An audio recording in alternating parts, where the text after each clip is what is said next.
This is the start of Project Week, and it's really exciting because the students of Wittenborg are here to discuss and think about and reflect about sustainable education and lifelong learning. So it's a really cool time to be at Wittenborg.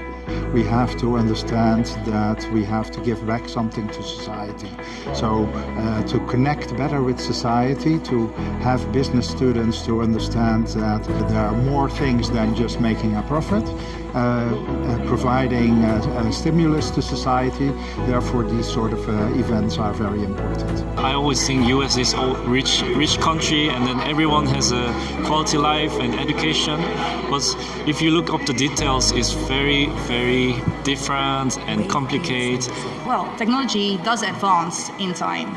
So unless we advance with it and we try to learn from it, so also with AI, we try to master those skills as well.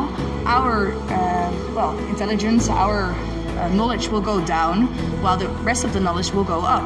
So we need to still learn every day. Well, there's lots of people who are not fortunate enough to get to university, and I really think that we need to consider them, and I think that people here, the students here, who think about that will be ambassadors when they go back to their own country and be able to make change. And that's what life's all about, change.